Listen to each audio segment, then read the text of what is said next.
So today we are going to revise about our activity sheet number 22, standard 7.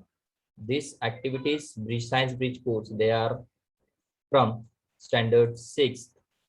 Okay, so सहावीच्या आपल्या अभ्यासक्रमावर आधारित असणारी ही आपली आता ऍक्टिव्हिटी शीट नंबर 22 आता आपण बघणार आहोत. Okay, so in this activity we are going to learn about concepts regarding the light, like transparent, opaque, translucent materials or the objects. So what is transparent? Transparent चा अर्थ काय होतो मराठीतून? Transparent म्हणजे काय? पारदर्शक. Very good. पारदर्शक. Very good. पारदर्शक. पारदर्शक, बरोबर. ट्रान्सपरंट म्हणजे पारदर्शक. आणि ओपेक म्हणजे काय? ओपेक म्हणजे अपारदर्शक. ओपेक म्हणजे अपारदर्शक, बरोबर. आणि ट्रान्सल्युसंट म्हणजे काय? पारदर्शक. ट्रान्सल्युसंट. ट्रान्सल्युसंट अर्धपारदर्शक. हा, ट्रान्सल्युसंट अर्धपारदर्शक. स्क्रीनवर तो म्हणजे काय तर अर्धपारदर्शक, की ज्याच्यातून आपल्याला पूर्णपणे व्यवस्थित दिसत नाही. ओके, तर एक छोटीशी ऍक्टिव्हिटी त्या ठिकाणी इथं आपल्याला दिलेली दिसते. एक बॅडमिंटनचं शटल जे आहे ते एक एम्प्टी शटल त्या ठिकाणी घेतलं, जो सिलेंड्रिकल बॉक्स आहे त्याचा तो. ओके, नंबर काय? स्क्रीनवर तुम्हाला दिसतंय बाळांनो, तुम्हाला कुठं पुस्तकात बघायचं नाही, तुम्हाला फक्त स्क्रीनवर दिसतंय. माझं स्क्रीन सगळ्यांना दिसतंय का? ओके, त्यातच बघा फक्त, मग बाकी पुस्तकात बघण्याची गरज नाहीये. ओके, आता इथं या ऍक्टिव्हिटी मध्ये त्या ठिकाणी काय दिसतं आपल्याला, तर या ऍक्टिव्हिटी मध्ये एक सिलेंड्रिकल बॉक्स घेतलेला आहे, त्याचे दोन्ही बाजूचे त्याचं कॅप जे आहे ते एका बाजूचं कॅप काढलेलं आहे आणि त्याच्या ऐवजी त्या ठिकाणी एक व्हाईट साधा पेपर लावलेला आहे. ओके, आणि त्या व्हाईट पेपरला एक छोटंसं काय केलं, मध्यभागी सेंटरला एक छोटंसं होल केलं दिसतंय आणि त्या होल जे आहे त्या होलच्या त्या दुसऱ्या बाजूला त्या ठिकाणी काय केले, एक कॅन्डल जी आहे ती कॅन्डल घेतली, म्हणजे मेणबत्ती घेतली आहे, तिला पेटवलंय आणि त्याच्या समोर बरोबर धरायचं त्या ठिकाणी, की त्या होल मधून ते आपल्याला दिसलं पाहिजे असं. ओके, मग असं ठेवलंय. असे सगळं जर आपण बघा इथं खालच्या आकृतीत दिसते, अशी सगळी अरेंजमेंट जर आपण केली तर त्या ठिकाणी ह्या जी कॅन्डल आपल्याला इथे दिसते, जी सरळ दिसते तुम्हाला इथं, बरोबर ना, कॅन्डलचा जो फ्लेम आहे वरच्या बाजूला दिसते, कॅन्डलचा बेस खाली आहे. मग ही जी फ्लेम आपल्याला इथं दिसते ना, तर ही फ्लेम तुम्हाला या ठिकाणी इकडे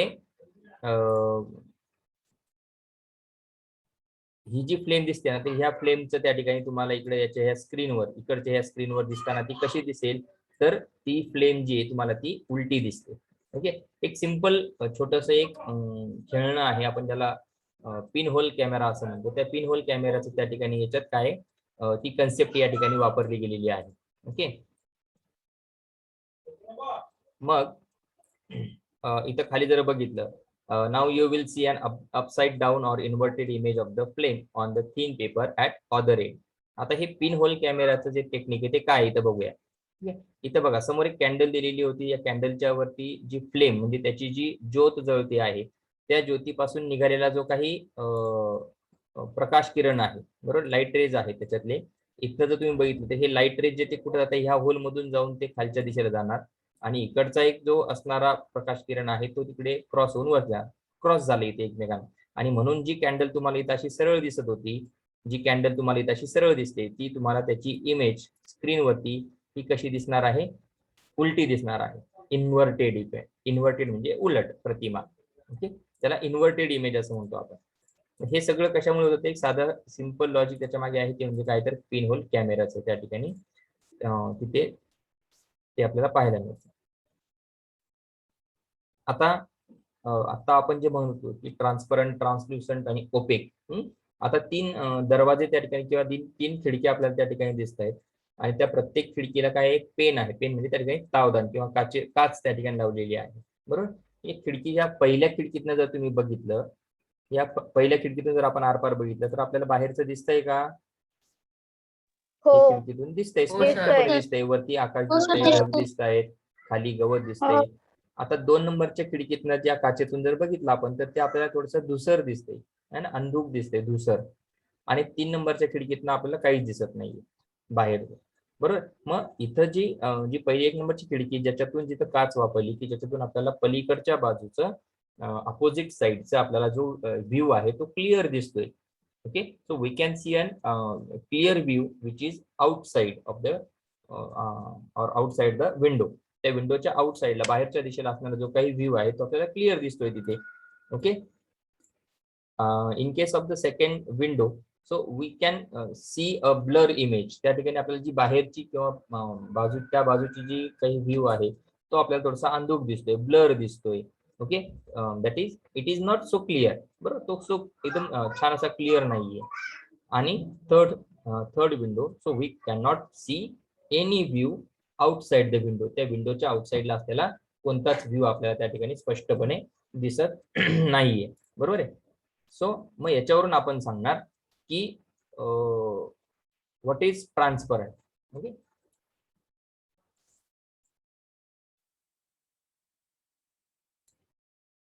ट्रान्सपरंट म्हणजे काय? So the material through which light passes is said to be transparent. म्हणजे असं मटेरियल, असा पदार्थ की ज्याच्यातून प्रकाश किरण जे आहेत ते ट्रान्सफर होतात, सॉरी इझिली पास होतात, पलीकडच्या दिशेला जातात, त्यावेळी त्या ठिकाणी त्या पदार्थाला आपण म्हणणार काय? ट्रान्सपरंट मटेरियल असं आपण त्याला म्हणणार. Okay, for example, in the first window we can see on the other side of the window light is passing through the glass, so glass window pane, so it is transparent. पहिली जी image आपण बघितली होती त्याच्यात काय दिसतंय तर पलीकडचा view आपल्याला क्लिअर दिसतोय, त्याच्यामुळे त्याच्यातनं म्हणजे याचा अर्थ काय तर त्यातनं प्रकाश किरण सहजपणे आरपार जात आहेत, लाईट रेज जे ते पास होतात. Hence that is transparent media. Number 2, translucent. Translucent म्हणजे आपण त्याला काय म्हटलं होतं? अर्धपारदर्शक असं आपण त्याला म्हटलं होतं, है ना? अर्धपारदर्शक. ओके, मग काय? The material through which the light passes partially is said to be translucent. म्हणजे असं मटेरियल की ज्याच्यातनं आपल्याला प्रकाश किरण जे आहेत ते पूर्णपणे जात नाहीत, ते पार्शियली म्हणजे कमी प्रमाणात जातात, तर त्याला त्या ठिकाणी त्या पदार्थांना आपण काय म्हणतो? अर्धपारदर्शक असं म्हणतो. जसं उदाहरणार्थ सेकंड विंडो होती ती. थर्ड विंडो जी आहे त्याच्यात काय सांगितलं आपण? The material through which light does not pass is said to be opaque. म्हणजे काय तर असे पदार्थ की असं मटेरियल की ज्याच्यामधून प्रकाश किरण जे आहेत ते आरपार जात नाहीत, सहजपणे त्याच्या पलीकडच्या बाजूला जात नाहीत, त्याला आपण काय म्हणणार? ओपेक असं म्हणणार. अपारदर्शक. ओपेक म्हणजे अपारदर्शक. Very good. बरोबर, 3 नंबरची विंडो जी ती ओपेक होती. आता इथे तुम्हाला लेट्स प्रॅक्टिस मध्ये काही मटेरियल दिलेले आहे, तुम्हाला यांचं काय करायचंय? विभागणी करायची. ओके, क्लासिफिकेशन करायचं. त्यांना तुम्हाला क्लासिफाय करायचं आहे ट्रान्सपरंट मटेरियल मध्ये ओपेक कोणतं आहे आणि ट्रान्सल्युसंट कोणतं आहे. तसंच सेकंड मध्ये whom I tell me with whom I can match. बरोबर. ऍक्टिव्हिटी शीट नंबर 23 आपण बघूया. आता ऍक्टिव्हिटी शीट नंबर 23 जे आहे it is also regarding the light. प्रकाश जे आहे त्या प्रकाश या संकल्पनेवर आधारित त्या ठिकाणी ही पुढची ऍक्टिव्हिटी नंबर 23 आपल्याला पाहायला मिळते, बघणार आहोत. That is formation of shadow. Shadow म्हणजे काय रे बाळांनो? सावली. शॅडो म्हणजे सावली. मग शॅडो म्हणजे काय म्हणायचं नेमकं? सावली जी आहे ती सावली म्हणजे नेमकं काय असतं? So the dark area produced by a body coming between the rays of light and the surface is called shadow. म्हणजे काय तर प्रकाश किरण आणि त्याचा जो पडदा आहे किंवा जिथे ज्या ठिकाणी ज्याच्यावर आपले ते प्रकाश किरण पडतात, ते जे आहे ते सरफेस जो आहे त्याच्यामध्ये येणारी जी काही बॉडी असेल, म्हणजे बॉडी म्हणजे आपलीच नाही, वस्तू असेल, एखादं मटेरियल असेल काही, तर त्याच्यामुळे त्या ठिकाणी त्या वस्तूवर ते प्रकाश किरण पडल्यामुळे त्यांचा काय होतं? एक डार्क एरिया तयार होतो पलीकडच्या बाजूला, which is opposite the source of light. म्हणजे प्रकाश किरण समजा आता इकडे बघा, तुम्ही माझ्याकडे दिसत असेल तुम्हाला कदाचित, जर प्रकाश किरण एका बाजूने पडत असतील तर शॅडो कोणत्या बाजूला पडेल? समजा दुसऱ्या बाजूनी. हा, म्हणजे शॅडो समजा प्रकाश किरण जर समजा तुम्ही बाहेर मैदानात उभे आहात, मैदानात तुम्ही जर उभे आहात आणि तुमच्या शरीरावरती जे प्रकाश किरण पडत आहे समजा ते पूर्व दिशेने पडत असतील, ईस्ट डिरेक्शनने, तर तुमची शॅडो कोणत्या दिशेला पडेल? शॅडो कोणत्या दिशेला असेल? ती वेस्टला असेल. बरोबर आहे. तुमची जी शॅडो आहे ती कुठे असेल? वेस्ट साइडला असणार आहे. बरोबर आहे. ओके, मोहिते मोहिते काय सर? बाळा प्रेझेंटी घ्यायची थोड्या वेळाने. हा घेते सर. आणखी एक 2-3 मिनिटानंतर प्रेझेंटी घे सगळ्यांची. ओके ठीक आहे. तर मग the shadow is nothing but the dark area produced by a body coming between the rays of light and the surface. आता इथं जर तुम्ही बघितलं हा ग्लास आहे, या ग्लासच्या या बाजूने ग्लास जो आहे त्या ग्लासच्या त्या बाजूने त्या इकडच्या बाजूने तुम्हाला काय दिसते, त्याचा प्रकाश किरण पडतोय आणि शॅडो त्याच्या अपोजिट आहे. बॉल आहे, या बॉलला इकडून प्रकाश किरण कुठून तरी पडतायत आणि त्याची शॅडो खाली तयार झालेली दिसते तुम्हाला. या माणसावर पण इकडून प्रकाश किरण पडले म्हणून त्याची स्लाइड जी ती कुठे आहे, अपोजिट साईडला आहे. अनघा शिंदे नोटेशन बंद कर. ओके ठीक आहे. किंवा इकडे हा माणूस उभा आहे, त्या बाजूने त्याच्या शरीरावरती प्रकाश किरण पडताय सूर्याची, ते म्हणून त्याची सावली जी ती इकडे आली आहे. ओके आता इथे बघूया पहिल्या याच्यामध्ये काय दिसते तुम्हाला. पहिल्या याच्यामध्ये त्या ठिकाणी काय दिसतंय की प्रकाश किरण जे आहेत हे प्रकाश किरण, एक सेकंड ना ते इरेज करतो फक्त आधीच. ओके हे प्रकाश हा मुलगा तो काय करतो, टॉर्च हातात घेऊन तो भिंतीवर ते टॉर्च मारतो.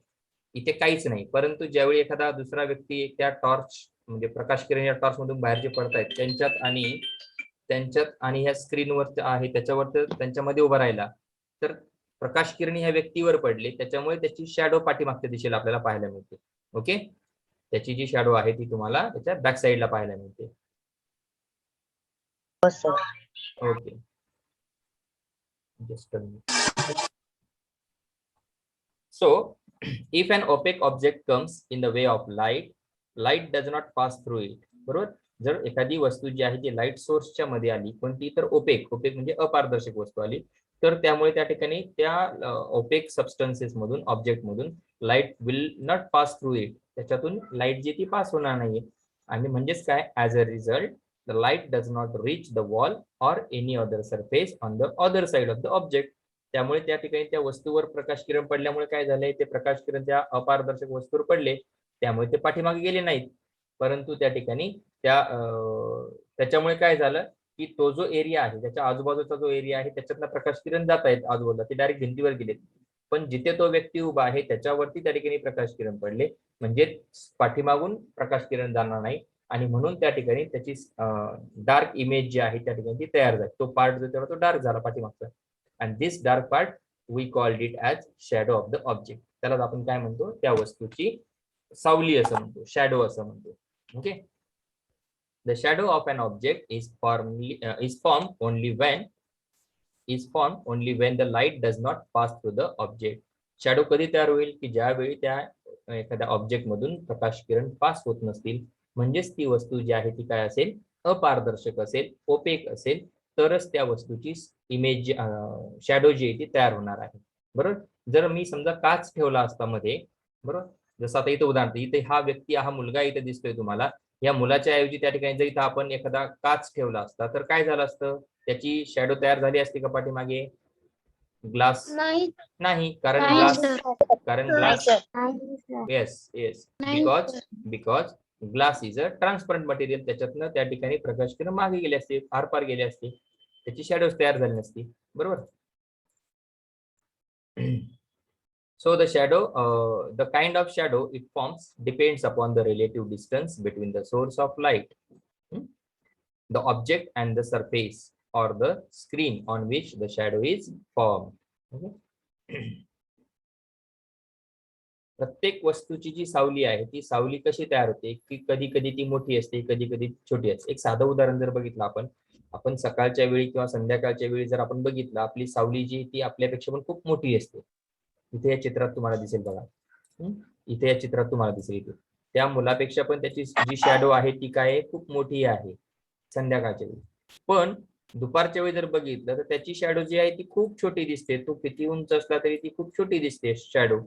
असं का झालं, तर याचं कारण काय होतं, त्या ठिकाणी याचं कारण आहे ते म्हणजे काय, तर ज्यावेळी प्रकाश किरण त्या ऑब्जेक्टवर पडतायत तर तिथं त्याचं डिस्टन्स जे आहे ते वाढतं, बरोबर, लांबून. आणि दुपारच्या वेळी काय झालं, सूर्य जो आपल्या डोक्यावर येतो, बरोबर, आणि ऑब्जेक्ट जे आहे त्याच्यावर आणि जिथे पडणार आहे, ठीक आहे, जिथे आपलं त्या ठिकाणी ते प्रकाश किरण पडणार आहे, म्हणजे काय त्याला म्हणतो आपण,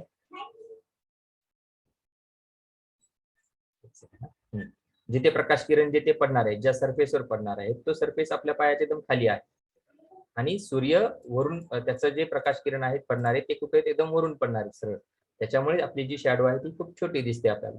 okay, so that type of shadow it is depending upon the relative distance between source of light, प्रकाश किरण कुठून येतात त्या सोर्स पासून, त्याचा वस्तू कुठे आहे आणि वस्तूची प्रतिमा किंवा इमेज किंवा शॅडो ज्या सरफेसवर पडणार आहे त्या सरफेसमध्ये त्यांचं जे डिस्टन्स आहे त्याच्यावर त्या ठिकाणी टोटली ती डिपेंड असतं. ओके, आणि बघा आपण आपल्याला बऱ्याच वेळा आपले घरातले मोठे माणसं जी आहेत, वयस्कर माणसं जी, ते आपल्याला नेहमी सांगतात किंवा तुम्ही लहान असतात तेव्हा तुम्हाला बऱ्याच वेळा सांगितलं जातं की रात्रीच्या वेळी जी आहे ती आपली सावली बघायची नाही, शॅडो जी ती बघायची नसते, आपण घाबरतो, भूत असतं, असं असतं, तसं असतं, नाही का, लहानपणी जरा घाबरतात सगळ्यांनाच. पण ऍक्च्युली तसं काही नाही. So shadow is nothing but it is an effect of light. Okay, एक miracle of science. It is एक विज्ञानाची एक जादू आहे छानपैकी की जिथे प्रकाश किरण ज्याच्यावर वस्तूवर पडले की वस्तूवर पडल्यानंतर जी ती वस्तू ट्रान्सपरंट नसेल म्हणजे ओपेक असेल तर त्या ठिकाणी त्या वस्तूच्या आरपार जात नाही. The light rays they will not pass through the object. Okay, so that part will remain dark, and that dark part we called it as shadow. So we should not get frightened by the shadows we see at night because there is a simple science behind that. Okay, त्याच्या मागे काय तर साधं एक simple science आहे, तुम्ही जे मागच्या वर्षी 6वीला शिकलेला असाल. त्याची आपण रिव्हिजन त्या ठिकाणी आता आपण केलेली आहे दिसते आपल्याला. ओके, पुढची ऍक्टिव्हिटी शीट नंबर 24 जी आहे ती आपण आता नंतर बघूया. मला बघायचं होतं की एक सेकंड ना.